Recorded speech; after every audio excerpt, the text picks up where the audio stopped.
Hello friend, नैतिक ice academy के platform पे आप सभी का स्वागत है। पश्चिमी राजनीतिक विचारक के रूप में हम लोग हीगल को पढ़ रहे थे। आज का हमारा क्लास हीगल के अलगाववाद, परिवार, नागरिक समाज और राज्य तथा दास प्रथा को लेकर है। आइए हम लोग क्लास को देखते हैं।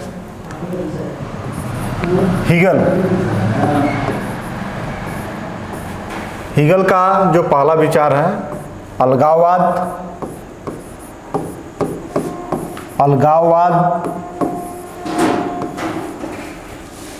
दूसरा परिवार, नागरिक समाज,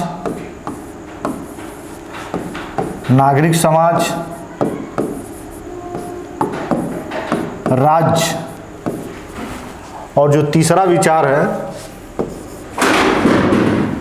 वह है दास प्रथा। इन्हीं तीनों टॉपिकों पे हम लोगों को पढ़ना है। सबसे पहले हम लोग अलगाववाद की अवधारणा को देखते हैं। अलगाववाद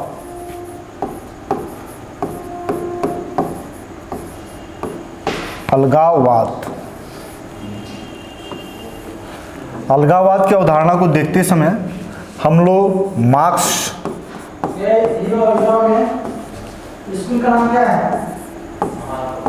और हीगल, इन दोनों के विचारों को हम लोग को पढ़ना है। सबसे पहले ये जान लिया जाए कि अलगाववाद होता क्या है, तब जाके हम लोग मार्क्स को और हीगल को हम लोग समझेंगे। एलियनेशन थ्योरी, अलगाववाद उसको कहा जाता है जब किसी से आपको कोई लगाव महसूस न हो, दुराव की स्थिति या किसी प्रकार की लगाव न हो, निकटता न बने, उसको अलगाववाद की अवधारणा कहते हैं। इस अलगाववाद को मार्क्स और हीगल ने अपने राजनीतिक विचारों में स्थान दिया है और दोनों का ध्येय जो है इस अलगाववाद के माध्यम से जो उद्देश्य प्रकट करना वो अलग अलग है। अलगाववाद की अवधारणा मार्क्स ने नकारात्मक रूप में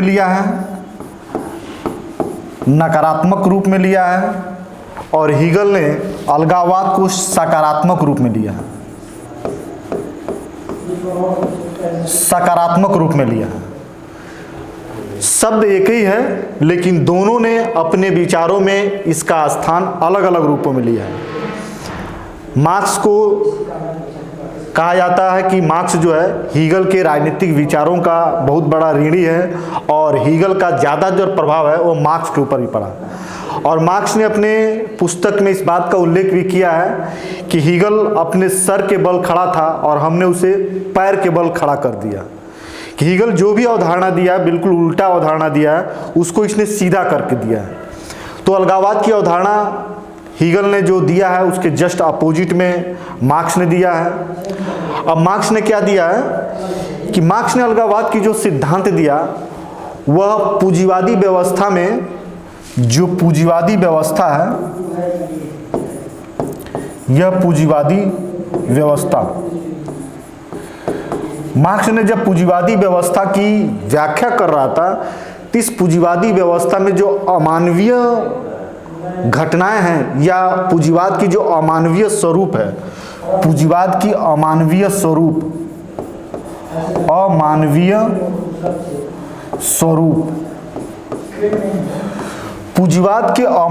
स्वरूप या अनैतिक या शोषणकारी व्यवस्था को स्पष्ट करने के लिए मार्क्स ने अलगाववाद थ्योरी का सहारा लिया।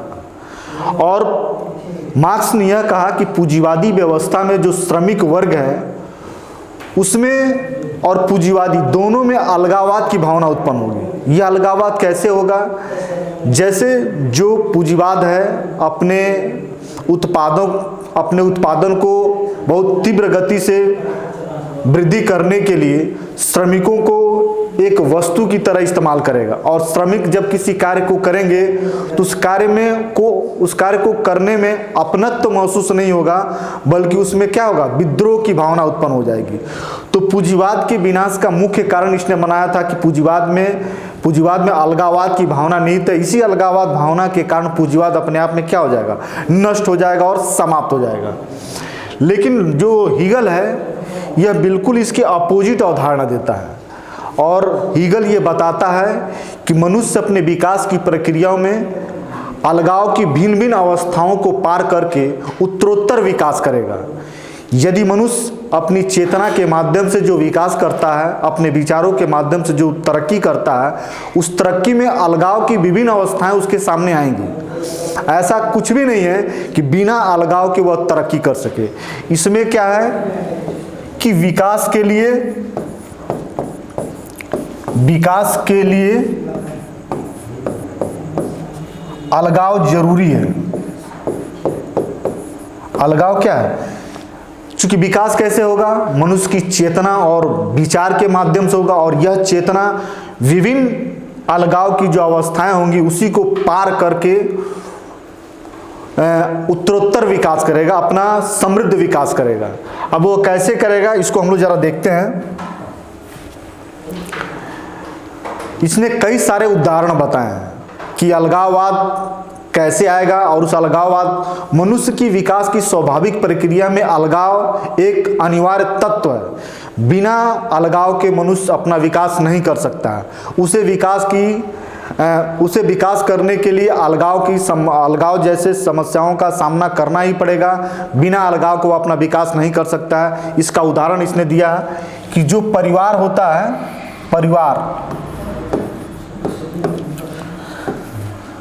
परिवार में जो शिशु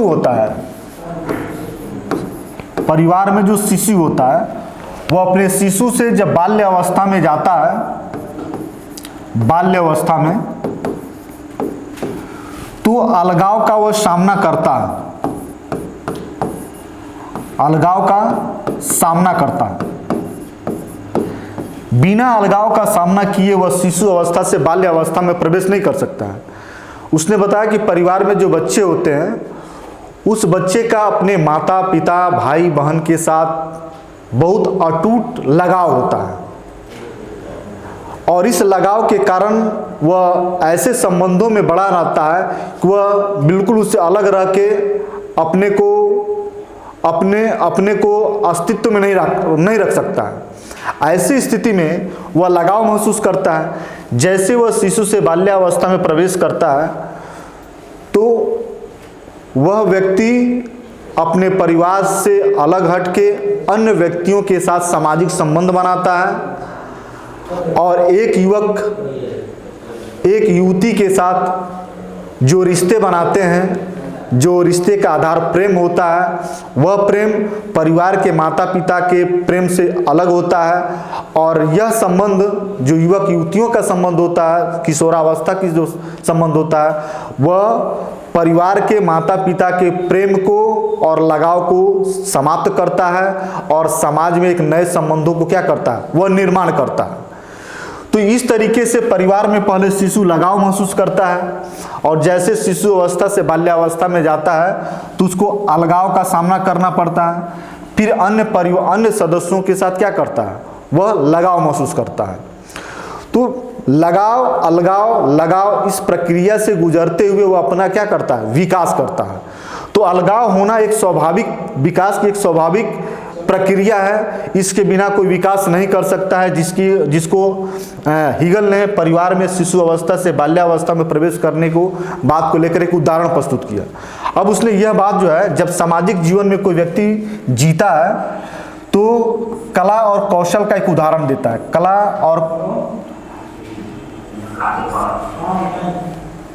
कला और कौशल जब कोई व्यक्ति किसी कला को सीखना चाहता है तो जो कला के ज्ञाता होते हैं उनको एक आदर्श के रूप में पहले वह स्वीकार करता है, और उसको आदर्श के रूप में स्वीकार करने के साथ साथ उसके द्वारा बताई गई सारी जो बातें हैं उसका वो अनुसरण करता है, अपने जीवन में उसको पालन करता है, 100% पालन करने का क्या करता है, वह प्रयास करता है। और यह 100% उसके आज्ञाओं का पालन करना कहीं न कहीं उसको लगाव को साबित करता है। जैसे ही वह व्यक्ति कला और कौशल को सीख जाता है या जिस आदर्श व्यक्ति को अपना आदर्श मानता है उसके बारे में उसकी जानकारियाँ ज़्यादा हो जाती है, उससे उसकी कला कौशल ज़्यादा बढ़ जाती है, तो वही आदर्श व्यक्ति पुराना हो जाता है और इस नए व्यक्ति के लिए कोई दूसरा आदर्श प्रस्तुत हो जाता है। तो जो पुराना आदर्श होता है, पुराना आदर्श यह समाप्त हो जाता है, यह समाप्त हो जाता है, समाप्त हो जाता है और फिर उसे नया आदर्श मिलता है और उसे नया आदर्श मिलता है। पुराने आदर्श से उसका लगाव खत्म हो जाता है, अलगाव हो जाता है, फिर विकास के नए सीढ़ियों पर चढ़ता है और दूसरे जगह उसे क्या होता है, लगाव होता है। तो अलगाव मनुष्य के विकास की प्रक्रिया में एक अनिवार्य तत्व है और उसका सामना करते हुए व्यक्ति अपना विकास करता है, जिसको परिवार और कला कौशल के क्षेत्र में व्यक्ति की विकास की प्रक्रिया को विकास की गति के माध्यम से इसने समझाने का प्रयास किया है। तो प्रश्न ये पूछता है कि जो अलगाववाद की भावना है वह किसमें सकारात्मक रूप है या विकास की प्रक्रिया का अनिवार्य तत्व है। तो हीगल में जो अलगाववाद है यह विकास की प्रक्रिया की अनिवार्य तत्व है और अलगाववाद का यह सकारात्मक रूप को स्वीकार करता है, उसके नकारात्मक रूप को स्वीकार नहीं करता है, जैसा कि मार्क्स ने अलगाववाद की भावना को नकारात्मक रूप में स्वीकार किया था। यह जो है हीगल की अलगाववाद की बिल्कुल यूनिक सोच है और यह धरातल के स्तर पे दिखाई देता है और लगभग आप सभी और हम सभी इसको महसूस भी करते हैं कि ऐसा निश्चित है। हम अपने परिवार के पारिवारिक जीवन को जीते हैं। इस पारिवारिक जीवन जब बाल्यावस्था में होते हैं, शिशु अवस्था में होते हैं, तो हमारे माता पिता ही हमारी संपूर्ण ज़रूरतों की पूर्ति करने वाले होते हैं। उनके प्यार के प्रेम के बंधन में हम बंधे होते हैं। जब ही हम थोड़े बड़े होते हैं तो उनके बंधन से हमें दूरियां महसूस होती है, किसी नए सामाजिक संबंधों में हम बंध जाते हैं। इस तरीके से परिवार से अलगाव होता है और नए सामाजिक संबंधों में हमारा क्या होता है, निर्माण होता है और नए सामाजिक संबंधों में हम बंधे होते हैं। तो इस चीज़ को हीगल ने बहुत अच्छे तरीके से समझा था और महसूस किया था, इसीलिए इसने अलगाववाद की जो बातें हैं उसको वह सकारात्मक रूप में हमारे और आपके सामने प्रस्तुत किया है, जो बहुत व्यवहारिक सच है और व्यवहारिक सच्चाई है। अब अलगाववाद के बाद जो है हीगल के जो दूसरी राजनीतिक विचार है वह है परिवार,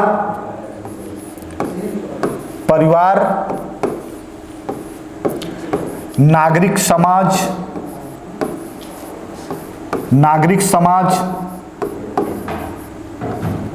और राज्य संबंधी अवधारणा। परिवार, नागरिक समाज और राज्य संबंधी इसकी अवधारणा क्या है। इसने बताया कि मनुष्य अपने सामाजिक जीवन को जीने के लिए इन 3 अवस्थाओं से गुजर के जाता है और तीनों अवस्थाओं में वह विभिन्न प्रकार के सामाजिक संबंधों का निर्वहन करता है। उसके जो सामाजिक संबंध होते हैं परिवार में कुछ अलग होते हैं, नागरिक समाज में कुछ अलग होते हैं और राज्य में जो उसका जो संबंध होता है वह अलग अलग होता है।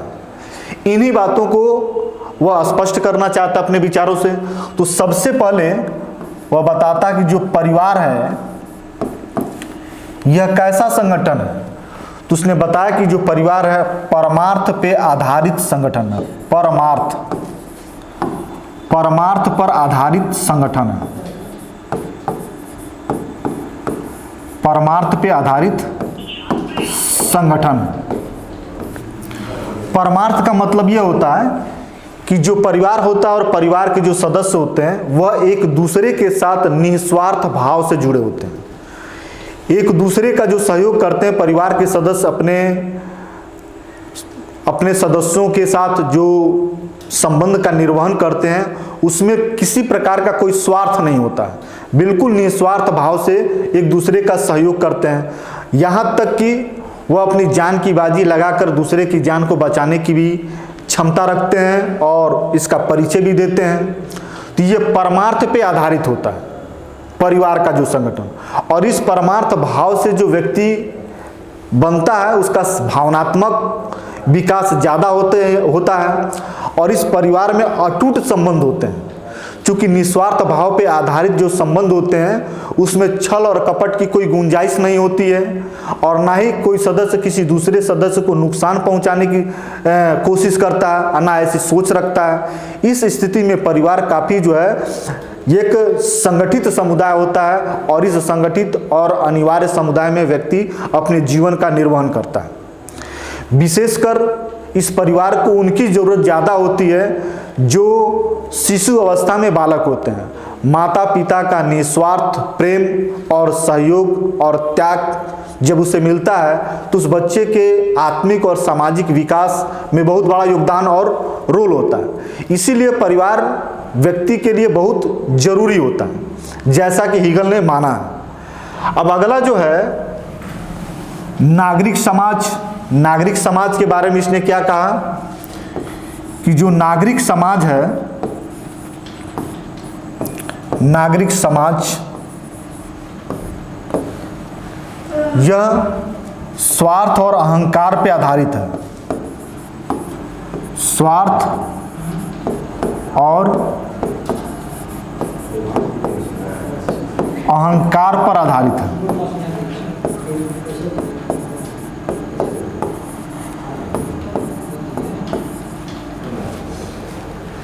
नागरिक समाज को स्वार्थ और अहंकार पर आधारित सामाजिक संगठन मानता है और यह भी नागरिक समाज स्वार्थ और अहंकार पर आधारित होने के साथ साथ मनुष्य के लिए अनिवार्य है। और ऐसा नहीं है कि परिवार को छोड़कर बल्कि नागरिक समाज में आ जाए, नागरिक समाज स्वार्थ पर आधारित है तो इसको छोड़ा जा सकता है, नहीं। मनुष्य के विकास की प्रक्रिया में ये तीनों ये जो अवस्थाएं ये उनको मिलना ही मिलना है। हाँ, इनके संबंध अलग अलग हैं जिसको हम लोग को क्या करना है, समझना है। यहाँ परमार्थ पे आधारित संबंध थे, यहाँ स्वार्थ पे आधारित संबंध थे। नागरिक समाज में जो व्यक्ति होता है वह अपने परिवार से अलग हटकर अन्य समुदाय के व्यक्तियों के साथ अपने संबंधों को रखता है और जो उसकी व्यक्तिगत स्वार्थ होती है, जो व्यक्तिगत उसकी आवश्यकताएं होती हैं, उस आवश्यकताओं की पूर्ति करने के लिए अलग व्यक्तियों के साथ वह अपने सामाजिक संबंधों को बनाता है। यह सामाजिक संबंध निस्वार्थ और परमार्थ पर आधारित नहीं होता है बल्कि वह स्वार्थ पर आधारित होता है। व्यक्ति अपनी आवश्यकताओं की पूर्ति के लिए बिजनेस करता है, व्यापार करता है, व्यवसाय करता है। इस व्यापार और व्यवसाय में सामाजिक सेवा की भाव से वह व्यापार और व्यवसाय की शुरुआत नहीं करता है बल्कि वो अपनी वो जरूरतों की आवश्यकताओं की पूर्ति करने के लिए अन्य व्यक्तियों के साथ व्यवसाय की क्रिया को वो करता रहता है। तो इस तरीके से यह व्यवसाय और जो उसकी ज़रूरतें हैं वह कहीं न कहीं उसको स्वार्थपूर्ण भावना से ग्रसित कर देती है या उसे स्वार्थी बना देती है। यह स्वार्थी बनना प्रत्येक मनुष्य के लिए उसकी सामाजिक विकास की प्रक्रिया में एक अनिवार्य तत्व है, इसको छोड़ा नहीं जा सकता है। अब जब नागरिक समाज में व्यक्ति रहता है तो नागरिक समाज में तमाम तरह की गतिविधियों को करता है। इन्हीं गतिविधियों को नियंत्रित करने के लिए या इस गतिविधियों को सही तरीके से संचालित करने के लिए तमाम तरह के नियम और कानूनों की क्या पड़ती है, जरूरत पड़ती है। नियम और कानून की जरूरत पड़ती है क्योंकि व्यक्ति के संबंध स्वार्थ पर आधारित होने के कारण काफ़ी टकराहट और संघर्ष होने की स्थिति होती है। इन संघर्षों से बचाव के लिए और उनकी स्वार्थ पूर्ति सही तरीके से बनी रहे, इसके लिए नियम और कानून बनते हैं। यदि बाजार व्यवस्था पूरी तरीके से स्थापित हो गई है तो नाप तौल, पैमाने और उसके नियंत्रित करने के उपाय, विवादों के समाधान करने के लिए न्यायालय, इस तरीके के तमाम तरह के जो कानून पे आधारित जो संगठन होते हैं उनका निर्माण किया जाता है। इन कानून और न्यायालयों के निर्माण के चलते इस नागरिक समाज को वह कहता है कि यह एक्सटर्नल स्टेट है। इस नागरिक समाज का एक अन्य नाम देता है हीगल, जो पूछता भी है अक्सर कि एक्सटर्नल स्टेट हीगल के अनुसार क्या है, तो यही नागरिक समाज है। एक्सटर्नल एक्सटर्नल स्टेट,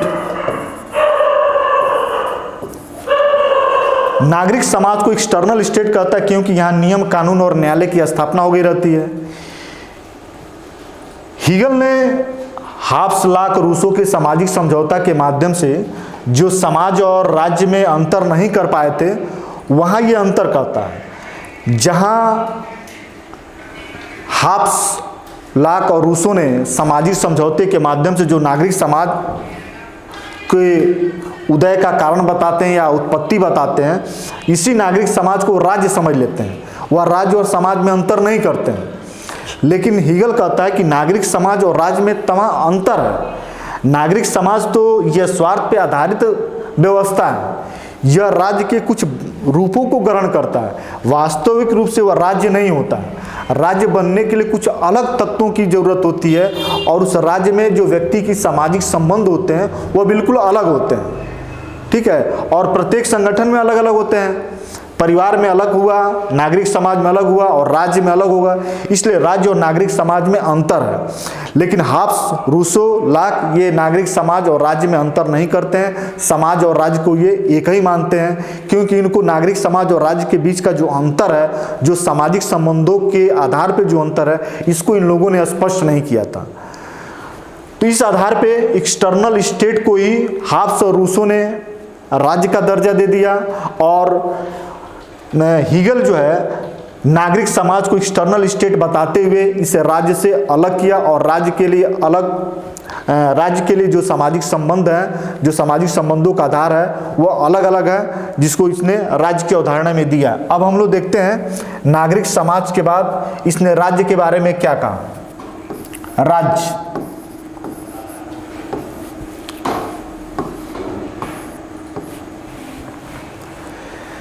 व्यक्ति अपने सामाजिक विकास की प्रक्रिया में परिवार से आगे चलता है तो नागरिक समाज में आता है, और नागरिक समाज से जब बाहर निकलता है तो वह राज्य में आता है। राज्य को भी वह परिवार के समान ही परमार्थ पर आधारित सामाजिक संबंधों से निर्मित होने वाले संगठन मानता है। यह भी परमार्थ पे आधारित है, परमार्थ पर आधारित है। जिस तरीके से परिवार में एक व्यक्ति अपने परिवार के अन्य सदस्यों के साथ निस्वार्थ भाव से या प्रेम भाव से और त्याग के भाव से सहयोग करता है और बंधा होता है, ठीक इसी प्रकार से राज्य में जो व्यक्तियों का जो सामाजिक संबंध होता है वह परमार्थ पे ही आधारित होता है।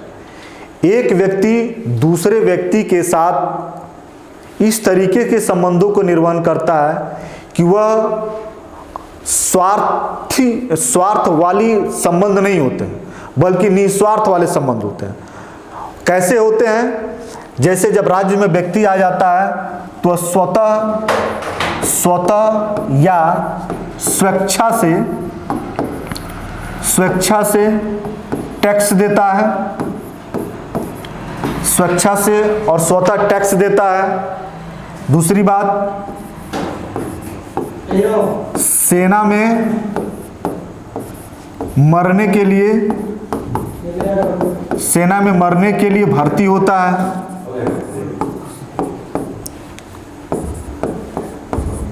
सेना में मरने के लिए भर्ती होता है। ये दो गुण ऐसे हैं जो व्यक्ति के व्यवहारों को ये बताता है कि वो परमार्थ के आधार पर टैक्स देना, संपत्ति मेहनत से अर्जित करने के बाद दूसरे लोगों की मदद करने के लिए वह स्वतः टैक्स देता है। यह टैक्स देना परमार्थ पे आधारित उसके संबंध होते हैं।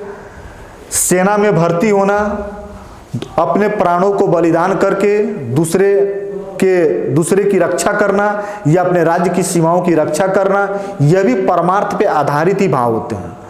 तो इस तरीके के भाव से जो राज्य का निर्माण होता है वह परमार्थ पे आधारित ही राज्य होता है।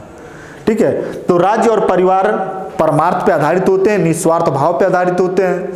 इसीलिए जो हीगल है राज्य को बताया कि ईश्वर का अवतरण है, राज्य पृथ्वी पर ईश्वर का अवतार है। क्यों है कि यह परमार्थ पे आधारित संगठन है और राज्य में व्यक्ति की संपूर्ण आवश्यकताएं पूर्ति हो जाती है। इस राज्य परिवार, नागरिक समाज और राज्य जैसे संगठन में इसने अपने डायलेक्टिक सिस्टम, जो द्वंद्ववाद की पद्धति, उसको इसने लागू किया है। कैसे लागू किया है? परिवार को बताया हुआ, परिवार पक्ष है, ठीक है, परिवार पक्ष है, और नागरिक समाज, नागरिक समाज क्या है? विपक्ष है। और इन दोनों के मिश्रण से राज्य क्या है? समपक्ष है। ये थेसिस है, थेसिस है, ये नागरिक समाज एंटीथेसिस है, और राज्य क्या है? सिंथेसिस है।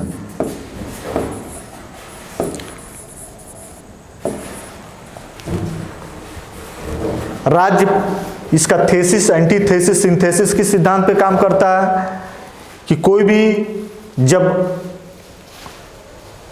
परम सत्य की प्राप्ति नहीं रहता है तो अस्थिर प्रकृति की होती है, वो पूर्ण सत्य नहीं होता है। इसलिए पूर्ण सत्य नहीं होने के कारण विपक्ष में कोई खड़ा हो जाता है। इस विपक्ष और पक्ष में फिर संघर्ष और टकराहट होती है, और दोनों के जो सत्य वाले गुण होते हैं वह मिलकर क्या बनते हैं? सिंथेसिस बन जाते हैं। थेसिस एंटीथेसिस के सत्य वाला तत्व मिलकर सिंथेसिस बनाता है, और जब सिंथेसिस भी पूर्ण सत्य नहीं होता है तो फिर से क्या बन जाता है? थेसिस बन जाता है, फिर इसके विपरीत में एंटीथेसिस। इस तरीके से प्रक्रिया चलती रहती है। तो राज्य में परिवार का कौन सा गुण आता है और नागरिक समाज का कौन सा गुण आता है? दोनों मिलकर सिंथेसिस बना होगा। तो परिवार का गुण इसमें आता है परमार्थ का, परमार्थ का गुण आता है, और नागरिक समाज का जो इसमें गुण आता है व्यक्ति का अन्य समुदाय के साथ जुड़ाव, अन्य समुदाय के साथ जुड़ाव, ठीक है। अन्य समुदाय के साथ, व्यक्ति का अन्य समुदाय के साथ जो जुड़ाव है वह है नागरिक समाज या नागरिकता, नागरिकता। और इस बात को इसने बताया है कि अपने हिस्ट्री ऑफ फिलॉसफी, अपने हिस्ट्री ऑफ फिलॉसफी जो 1821 में प्रकाशित होने वाली किताब है हेगेल की, उसमें कहा है कि जो मनुष्य है, जो व्यक्ति है या मनुष्य होने के नाते ही व्यक्ति है, न कि वह किसी प्रोटेस्टेंट, कैथोलिक या पार्सियन समुदाय का व्यक्ति है। उसमें किसी धार्मिक या जातिगत पहचान नहीं, बल्कि राज्य में रहने वाले एक व्यक्ति का दूसरे व्यक्ति से जुड़ाव केवल नागरिकता के संदर्भ में। तो नागरिक होना ही उसकी पहचान है। किस धर्म समुदाय से संबंधित है यह उसकी पहचान मायने नहीं रखता है राज्य में, ठीक है। तो राज्य में क्या है? राज्य में सत्य के करीब है। नागरिक समाज में भी कुछ असत्य की घटना है और परिवार में भी असत्य है, दोनों अस्थिर हैं। तभी तो राज्य आएगा। जब किसी भी सामाजिक संगठन में पूर्ण सत्य नहीं होगी तो उसमें बदलाव होगा ही होगा। डायलेक्टिक या द्वंद्व तभी आएंगे जब पूर्ण सत्य का अभाव होगा। जब पूर्ण सत्य आपके पास आ जाएगा तो डायलेक्टिक या द्वंद्व आपके मन में नहीं आएंगे। द्वंद्व तभी आएंगे जब पूर्ण सत्य आपके पास नहीं होंगे। और यही द्वंद्व जब पूर्ण सत्य नहीं होता है तो सामाजिक परिवर्तन के लिए मोटिवेट करता है, विकास को गति देता है। तो राज्य में इसने बताया कि परिवार और नागरिक समाज के जो सत्य वाला अंश है वह राज्य में मिलता है। नागरिक समाज में नागरिकता का अंश मिलता है, और परिवार का जो परमार्थ का गुण है वह दोनों मिलकर क्या मिलता है? राज्य में मिलता है। इसीलिए राज्य को सिंथेसिस के रूप में माना है, और नागरिक समाज को एंटीथेसिस माना है, और परिवार को थेसिस माना। यह कई बार परीक्षाओं में पूछा भी है कि जो नागरिक समाज है, हेगेल का नागरिक समाज, वो सिंथेसिस है कि एंटीथेसिस है कि सिंथेसिस है, विपक्ष है कि पक्ष है या समपक्ष है। तो इसी आधार पे, इसी क्रम के आधार पे हम लोग इसके आंसर को, इस प्रश्न के आंसर को आसानी से क्या कर सकते हैं? लगा सकते हैं और बता सकते हैं। तो इस तरीके से नागरिक समाज, राज्य और परिवार के बात को बताने के बाद बहुत स्पष्ट अंतर इसने बताया परिवार को, नागरिक समाज को और राज्य के संदर्भ में, जो काफ़ी व्यवहारिक भी है, काफ़ी तर्क संगत पूर्ण इसकी विचार है। इसके बाद से जो है हम लोग हीगल का जो अगला विचार है वह है दासता संबंधी विचार। दासता संबंधी विचार, दासता संबंधी विचार, दासता संबंधी विचार। देखिए, दासता संबंधी विचार हीगल में भी मिला है और यूनानी राजनीतिक चिंतकों में मिला है।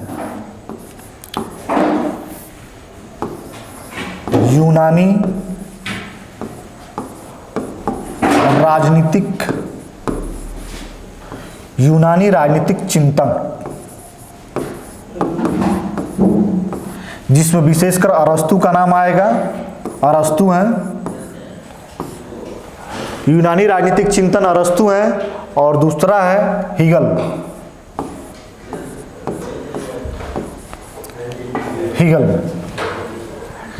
थोड़ा सा यहाँ हम लोग चर्चा कर लेते हैं कि दासता संदर्भ में यूनानी राजनीतिक चिंतन जो विशेषकर अरस्तु है, ये क्या सोच रहे थे। प्राचीन काल में यूनानी राजनीतिक समाज में दासता उसकी एक अनिवार्य भाग था। दासता को वहाँ की समाज स्वीकार करती थी, सामाजिक व्यवस्था का दासता अंग था। और अरस्तु ने दासता को जस्टिफाई किया, दासता को यूनानी समाज के लिए न्यायोचित बताया। और उसने बताया, अरस्तु ने, कि जो दास लोग होते हैं उसमें सद्गुण नहीं होता है। दास में सद्गुण या वर्च्यू, दास जो लोग होते हैं उनमें सद्गुण नहीं होता, सद्गुण के अभाव के कारण वो दास होते हैं। और दास प्राकृतिक है, और जो वर्च्यू होता है वो स्वामी के पास होता है। और इसीलिए जो दासता है, जो दास लोग हैं, इस वर्च्यू को प्राप्त करने के लिए जो स्वामी के दास बने रहते हैं और स्वामी की सेवा करते हैं। स्वामी की सेवा करते करते, लंबे समय तक स्वामी की सेवा करते करते जो दास लोग होते हैं, उन दास में वर्च्यू या सद्गुण की गुण आ जाता है। इसी सद्गुण की गुण को प्राप्त करने के लिए जो दास हैं निरंतर स्वामी के सेवा में लगे रहते हैं। ऐसा मानना है यूनानी राजनीतिक विचारक अरस्तु का। इस विचारधारा को, दासता के संदर्भ में इस विचारधारा को हीगल ने पूर्णतः इनकार किया और जस्ट इसके विपरीत अपना विचार दिया। अरस्तु का ये, हीगल का ये मानना है कि जो दासता है यह प्राकृतिक नहीं है और ऐसा नहीं है कि जो दास लोग होते उसमें सद्गुण नहीं होता। हीगल ने माना कि जो निर्धन है, निर्धन और कामगार वर्ग, हीगल ने इन्हीं दो वर्गों को, जो निर्धन है और कामगार वर्ग, जो वर्किंग क्लास है, जो श्रम के माध्यम से अपनी जीविका को जीते हैं, उनको माना था कि ये दास हैं। हीगल के अनुसार दास कौन है? हीगल के अनुसार जो निर्धन व्यक्ति है और कामगार वर्ग है वह दास है। लेकिन हीगल का मानना यह है कि जो ये दास हैं इसमें सद्गुण होता है। हीगल के दास में सद्गुण होता है। यूनानी राजनीतिक चिंतकों में, जिसे अरस्तु ने माना कि दास में सद्गुण नहीं होता है, हीगल ने बताया कि जो निर्धन और कामगार है ये दास होते हैं और इन दासों में क्या होता है? सद्गुण होता है। सद्गुण होता है, बल्कि जो स्वामी होते हैं वह सद्गुण से शून्य होते हैं। स्वामी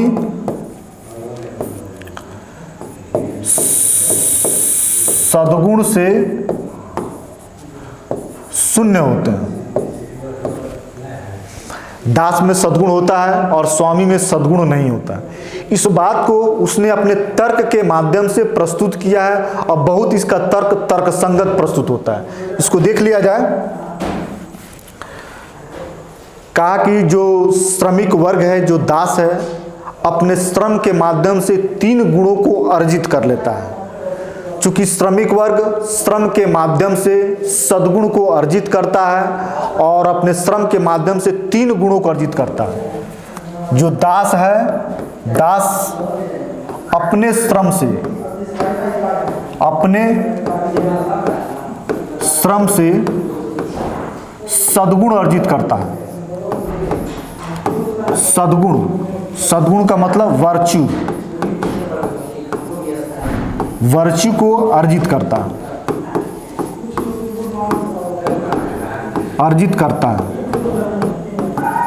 सद्गुण जन्मजात नहीं है, बल्कि श्रम से ही अर्जित होगा। दूसरा कोई तरीका नहीं है सद्गुण को अर्जित करने का। सद्गुण को न तो पढ़ के, न मंदिर में जाके, न स्वामियों का भक्त बन के, न भगवान की भक्ति करके सद्गुण की प्राप्ति नहीं कर सकते हैं। हीगल के अनुसार श्रम के माध्यम से ही हमको सद्गुण अर्जित होता है। और इस सद्गुण में इसने 3 बातों को ध्यान में बताया है कि श्रम से 3 जो गुण अर्जित होते हैं वही सद्गुण होता है। पहला, श्रम से ही आप ज्ञान की प्राप्ति कर पाएंगे, श्रम से आपको ज्ञान मिलेगा। दूसरा, प्रकृति का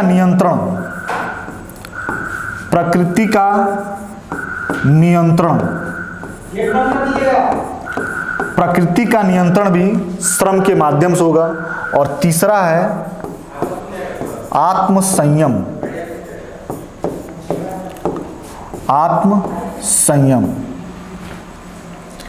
यही 3 गुण जो है सद्गुण है।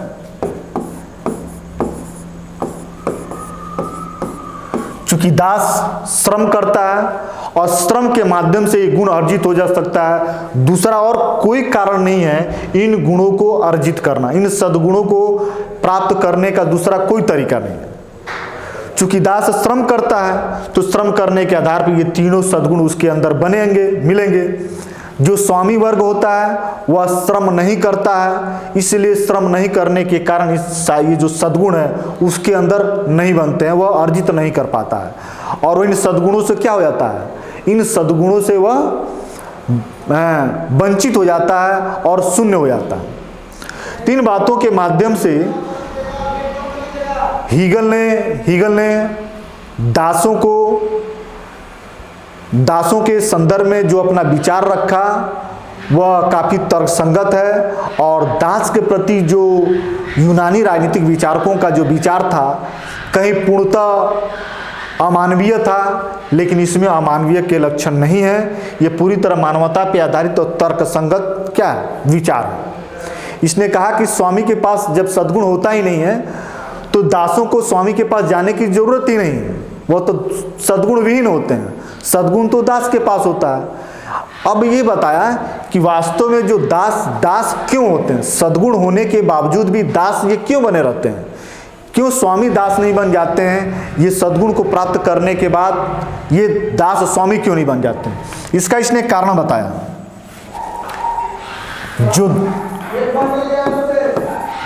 जो दास है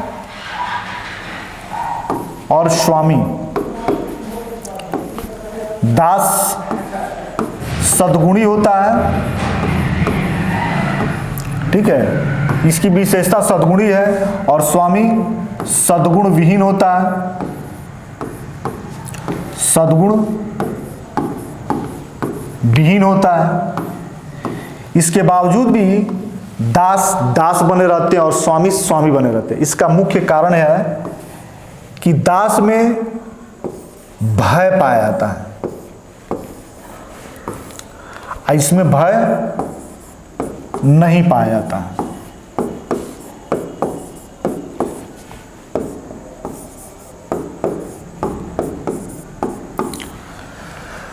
दास सद्गुणी होने के बावजूद भी इसके अंदर जो भय है, स्वामी का भय है, यही भय ही उसे दास की जीवन जीने के लिए विवश कर देता है। और वह सद्गुणी होने के बावजूद भी भय के कारण वह दासता का जीवन व्यतीत करता है। जिस दिन दास इस भय से मुक्त हो जाएगा उसी दिन वह स्वामी के चंगुल से स्वतंत्र हो जाएगा और स्वामी जैसे गुणों का व्यवहार करेगा। तो दासों को स्वामी बनना आसान है, स्वामी का दास बनना आसान है। इसमें किसी प्रकार की कोई क्रांति या किसी प्रकार की कोई चीज़ें की जरूरत नहीं है, बल्कि यह चेतना जागृत करना है कि हम सद्गुणी हैं तो हमें स्वामी से भयभीत रहने की कोई जरूरत नहीं है। स्वामी सद्गुण विहीन है, उससे हमको भयभीत होने की जरूरत नहीं है, हम उससे बेहतर हैं। इस बात की कल्पना, इस बात की जब सोच जब दासों में आ जाएगी तो वह समता मूलक समाज बन जाएगा। ऐसा समाज जो प्रकृति प्रदत्त असमान नहीं है बल्कि मनुष्य प्रदत्त समान समाज बन जाएगा। हीगल के इस विचारों में पूंजीवादी जो व्यवस्था है, उस पूंजी व्यवस्था में जो अमीर वर्ग और निर्धन वर्ग के बीच जो खाइयां बन रही थी और अमीर वर्ग द्वारा निर्धन वर्ग की जो शोषण की जा रही थी, उसके प्रति एक सचेत और सावधान करने की बाणी और भविष्यवाणी है जो हीगल के इस विचारों में दिखता है।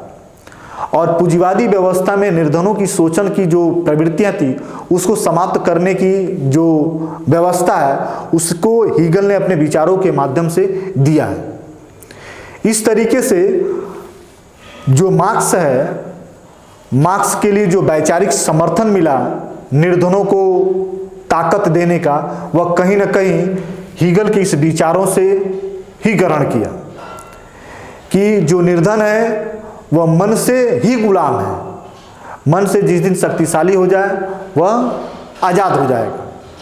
यह बातें मार्क्स को हीगल की दासता संबंधी जो विचार हैं इन्हीं से मिला और इसने दासों को या कामगार वर्गों को क्रांति करने की बिल्कुल बताया। क्रांति के पक्ष में हीगल नहीं था बल्कि हीगल की इस विचार का समर्थन करके मार्क्स जो है निर्धन वर्गों को क्रांति करने की क्या करता है, क्रांति करने के लिए आह्वान करता है, क्रांति करने के लिए उकसाता है उनको। इस प्रकार हीगल का यह विचार रहा जो बहुत ही तर्कसंगत और उपयुक्त रहा और इस प्रकार हीगल के तीनों जो विचार हैं समाप्त होते हैं। अलगाववाद की अवधारणा, परिवार नागरिक समाज राज्य की अवधारणा और उसकी दासता संबंधी अवधारणा। अगला जो इसका विचार स्वतंत्रता संबंधी विचार, यह समय के अभाव के कारण रुक जाता है। अगले वीडियोस में इस स्वतंत्रता के विचार के साथ नए विचारकों को हम लोग पढ़ेंगे और इस तरीके से हम लोग थोड़ा सा क्लास में विलंब होते चल रहा है, लेकिन क्लास आपका रेगुलर ही अब चलना चाहिए और कोई दिक्कत ना आए तो हम लोग का क्लास हमेशा रेगुलर ही चलता रहेगा। और इस माह में कोशिश रहेगी कि पश्चिमी राजनीतिक विचारक हम लोग समाप्त कर दिया जाए और राजनीतिक जो सिद्धांत है इसके बाद का जो दूसरा यूनिट है वह है राजनीतिक सिद्धांत, उसको भी हम लोग शुरुआत कर देंगे। 10 यूनिट है, 10 कॉपियाँ आप बनाइएगा नोट्स, तभी जाके आपका नेट जेआरएफ का जो क्लास है जो वह आपकी सिलेबस पूरी कंप्लीट होगी और आप अच्छे तरीके से तैयार भी कर पाएंगे। तो नोट्स ज़रूर बनाइएगा, प्रत्येक यूनिट के लिए प्रत्येक मतलब अलग अलग कॉपियाँ बनाइएगा। उसके बाद से जैसे ही पश्चिमी राजनीतिक विचारक समाप्त होंगे, क्वेश्चन जो हमारे 15,000 क्वेश्चन देने का जो सिलसिला है, जो हमारी स्ट्रेटजी है इसको पढ़ने के लिए और तैयारी करने की, वह भी बहुत जल्द जी हम लोग शुरुआत कर देंगे।